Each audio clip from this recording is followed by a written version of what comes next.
সম্মানিত মুসল্লিয়ান ইকরাম, যখন এরকম ভূমিকম্প হবে তখন সুন্নাহ কি? সুন্নাহ হচ্ছে দ্রুত তওবা করা এবং বেশি বেশি করে আল্লাহর কাছে দোয়া করা এবং বেশি বেশি জিকির ইস্তেগফার করা।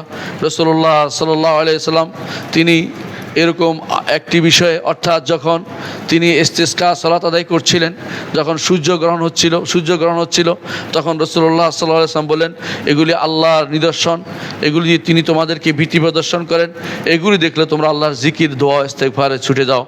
এর অর্থ হচ্ছে দ্রুত আল্লাহর দিকে ফিরে আসতে হবে, তওবা করতে হবে, ইস্তেগফার করতে হবে, জিকির করতে হবে, আল্লাহর কাছে ক্ষমা চাইতে হবে।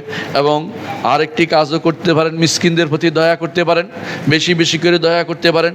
এবং সদকা দেওয়া মুস্তাহাব, আপনারা জানেন, কারণ রাসূলুল্লাহ সাল্লাল্লাহু আলাইহি ওয়াসাল্লাম বলেছেন, তোমরা দুনিয়ার বুকে যারা আছে তাদের প্রতি দয়া করো, আর আসমানের উপরে যিনি আছেন তিনি তোমাদের প্রতি দয়া করবেন। এবং তিনি আরও বলেছেন, যারা মানুষের প্রতি দয়া করে আল্লাহ তাআলা তাদের প্রতি দয়া করেন। তিনি আরও বলেছেন, যারা দয়া করে না তাদের প্রতি দয়া করা হয় না।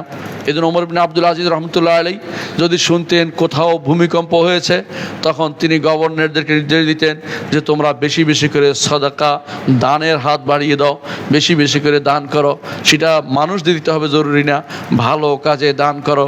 কারণ as-সাদকাতু তুতফি গযবার রব, সদকা রব্বুল আলামিনের গজবকে থামিয়ে দেয়, আল্লাহর গোসাকে কমিয়ে দেয়। আল্লাহ তাআলা তিনি গোসা হন মানুষের উপরে।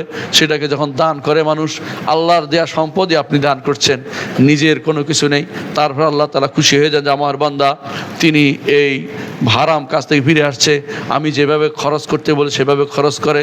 অমিম্মা রাযাকনাহুম ইউনফিকুন, সেই জন্য দানের হস্ত বাড়িয়ে দিবেন।